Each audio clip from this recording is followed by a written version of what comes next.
Hey everyone, and welcome to this deep dive. Yeah. We're going to be talking about some pretty big news. You probably saw it flash across the headlines. I'm talking about the extradition of 29 Mexican cartel members to the U.S. Yeah, it was a pretty big deal. And one name in particular kind of stood out, Rafael Caro Quintero. Right, Caro Quintero. Mm-hmm. So we've been digging through a ton of sources on this, news articles, backgrounders, FAQs, all sorts of stuff. And honestly, it gets pretty wild. Yeah, and what's interesting is this isn't just some random event, you know? It actually ties back to a really dark chapter in the DEA's history. You're talking about the murder of Agent Kiki Camarena back in 1985. Exactly, Camarena's story. It's tragic, but it's become like this almost legendary tale in the fight against drug trafficking. So for those who might not know, can you give us a little background on Camarena and what happened to him? Sure, so Camarena was undercover in Guadalajara, working right inside the Guadalajara cartel. Wow, talk about dangerous work. It was incredibly risky. And his work led to this massive raid on Rancho Buffalo. Yeah, this huge marijuana farm. It was the biggest drug bust anyone had ever seen at that time. I can imagine that didn't make him very popular with the cartel. No, not at all. Huh. We're talking about millions of dollars in losses for them. And, well, you know, the theory is that that's exactly what made Camarena a target. So what happened? He was kidnapped. And for an entire month, his family lived in this just agonizing uncertainty. And he had a wife and 3 sons living with him in Guadalajara, right? He did. Yeah. 3 sons. To even think about what they went through during that time, just heartbreaking. It's hard to even imagine. Yeah. And tragically, Camarena's body was eventually found. The details of his torture are just horrific. It really just drives home the brutality of these cartels, you know. It's a stark reminder of the risks involved for anyone who tries to take them on. Absolutely. Camarena of death. It really became this symbol of the dangers faced by those on the front lines of the drug war. And it's interesting, you know, one of his sons, Enrique, actually became a judge in San Diego. Really? Yeah. It makes you wonder about how his father's legacy maybe influenced his life choices. Yeah. It's a powerful thought for sure. So let's talk about the man accused of orchestrating Camarena's murder, Rafael Caro Quintero, one of the founders of the Guadalajara cartel. Right, Quintero. His capture was a major operation for the Mexican Navy, but it came at a steep price.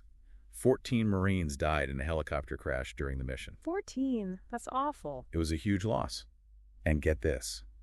They found Quintero hiding in some bushes, sniffed out by a Navy dog. Wow, you can't make this stuff up. Nope. But here's the crazy part. Quintero had already served time for this crime. He had. 28 years. He was released in 2013 on a technicality. Okay, so he served almost 3 decades for this and then got out on a technicality. What happened then? And then the craziest thing, he went right back to drug trafficking, became a high-ranking figure in the Sinaloa cartel. Oh, wow. So we're talking about one of the most powerful and notorious cartels in Mexico. Exactly. So you can see why his extradition, along with these 28 others, has been such a big win for U.S. law enforcement. But it also raises some serious questions about dealing with these guys solely through the Mexican justice system, you know? Yeah. It's almost like a revolving door in some ways. They get put away and then they're right back out there. Yeah, and that brings us to the heart of what we're looking at here. Will these extraditions actually make a difference in the long run? I mean, they're symbolically important for sure, but will they really change anything? Okay, so that's a great question. We're going to get into that more after the break. But first, let's talk about these other 28 individuals who were extradited alongside Quintero. Can you give us some more details about who they are and what cartels they're from? Sure. So besides Quintero and the Sinaloa cartel, you have members from CJNG, the Cartel del Noreste, La Nueva Familia Michoacana, and the Gulf Cartel, some of the biggest and most dangerous organizations operating in Mexico today. So these are serious players. Yeah. They're alleged crimes. I mean, we're talking about drug trafficking, money laundering, murder, racketeering, the whole 9 yards. Absolutely. There was one name in particular that really caught my eye, Martin Sotelo. He's the one allegedly linked to the murder of a sheriff's deputy in North Carolina just last year. Yeah, that's right. And then you have Antonio Oseguera Cervantes, a top leader in CJNG, which is known for its extreme violence and control over major drug routes into the U.S. It sounds like this mass extradition could be a major turning point in the relationship between the U.S. and Mexico. It's definitely significant, and it's interesting you bring that up because we have to consider the timing of all of this. Remember, this happened right around the time former President Trump was publicly threatening tariffs on Mexico and Canada over fentanyl trafficking. Oh, yeah. That was a pretty tense time. He was really putting the pressure on to crack down on the flow of drugs across the border. He was. Yeah. And while those tariffs were ultimately suspended, the fact that these extraditions happened right around then, well, it definitely raises some eyebrows. It does. And it wasn't just speculation either. The White House press secretary at the time, Caroline Leavitt, actually said these extraditions were a direct result of Trump's pressure, and that it was proof of the administration negotiating from a position of strength. And Emil Bouv, who was the acting deputy attorney general at the time, basically said the same thing, that these extraditions were a consequence of a White House that takes a hard line. You know, this whole negotiating from a position of strength thing, it's a pretty aggressive approach in international relations. They're basically saying one side tries to force the other to give in by using threats or by showing off how powerful they are. Exactly. And in this case, it seems like it worked. So both sides got what they wanted. In a way, Mexico is seen as cooperating, and the U.S. gets to prosecute these high-profile criminals. Yeah, but it does leave us with a pretty big question. Yeah. It does make you wonder if this will really change anything in the long run. I mean, yeah, extradition, it feels like a victory, but history shows us it can sometimes backfire. Backfire? How so? Well, think about it. You have this complex structure like a cartel with a leader at the top, and then you remove that leader, suddenly there's this power vacuum. Are you saying things could actually get worse? It's definitely a possibility. When you take out a kingpin, it can trigger all these internal power struggles within the cartel. And those struggles, they can get violent. You end up with more instability and sometimes even more ruthless leaders rising to the top. It's like that old saying about cutting off the head of a hydra. Two more grow back. Exactly. And we've seen this happen before, too. Look at what happened in Colombia with Pablo Escobar and the Medellin cartel. Taking him down didn't end the drug trade. It just fragmented the cartel into all these smaller, more volatile factions. Which makes them even harder to control. Right. So if extraditions aren't the magic solution, then what is? Yeah, that's the big question. Well, it's got to be a multi-pronged approach. You can't just focus on capturing individuals. You have to look at the bigger picture. Yeah. Things like poverty, corruption, lack of opportunities in Mexico, all of these things contribute to the allure of the drug trade. And what about demand? I mean, wouldn't reducing demand for drugs in the U.S. play a huge role, too? Absolutely. As long as there's a market for these drugs, someone's going to be there to supply them no matter what. And addressing that demand means looking at addiction treatment prevention programs. Yeah. It's a whole other conversation we could have. It's a complex issue, for sure.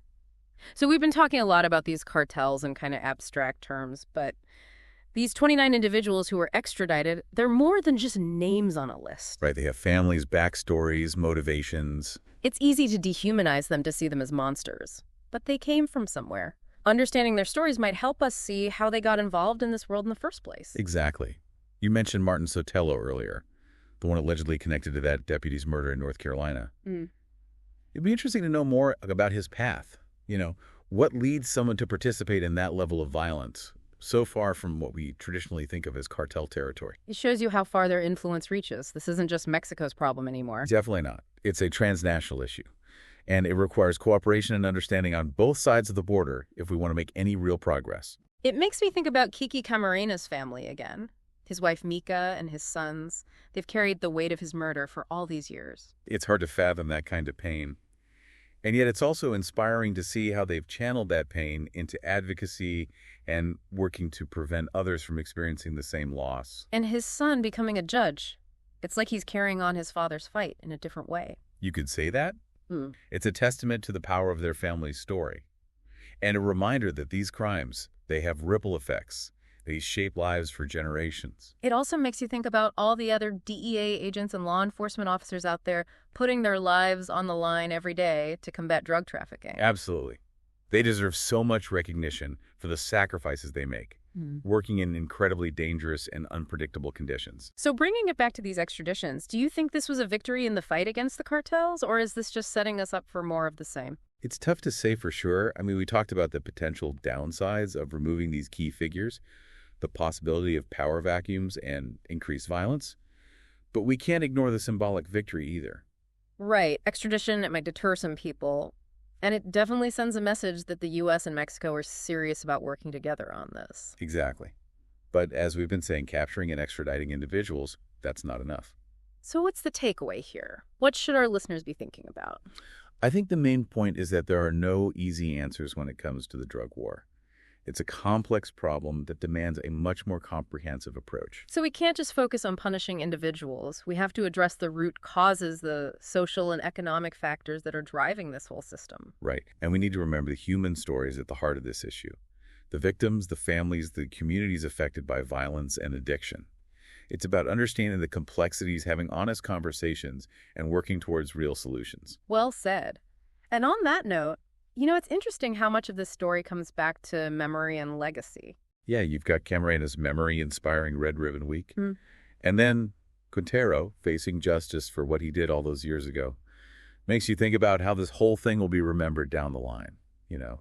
Will these extraditions be seen as some kind of turning point, or just another chapter in this whole drug war saga? What about the political side of it all? The tariffs, the strong-arm tactics?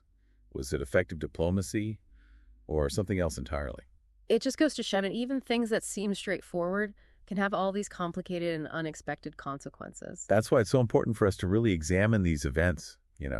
Look beyond the headlines and try to understand what's really going on. Because these aren't just political moves. They have real-world impacts on people's lives, families, entire communities. Something we haven't really touched on is what happens to the families of those extradited? Oh, that's a good point. What happens to them? How do they deal with the legal system in a foreign country? Do they get any support? It's something we don't often think about. We get so focused on catching the big guys that we forget about everyone else affected. It's a reminder that this issue goes way beyond just law enforcement. We're talking about human lives and the ripple effects of these events. Those ripples spread out. Yeah. Touching communities struggling with addiction, families torn apart by violence, economies on both sides of the board. Exactly. It's this whole ecosystem surrounding the drug trade. And if we're going to tackle it, we need a much broader perspective. It's not about just going after individuals. It's about breaking the cycle and creating a path towards something better. Prevention, treatment, education. Creating real opportunities for people who might otherwise get sucked into this world. So as we wrap up this deep dive, I'm feeling cautiously optimistic. These extraditions could be a positive step, but they're just one piece of a much larger puzzle. It's on all of us to stay informed. Keep asking the tough questions. And hold our leaders accountable for finding solutions that actually work. The so-called war on drugs, it's far from over. It requires constant vigilance and a commitment to tackling the root causes. And it's not something that can be won just through arrests and prosecutions. We need a more holistic approach, one that includes compassion, collaboration, and recognizing our shared humanity. Well said.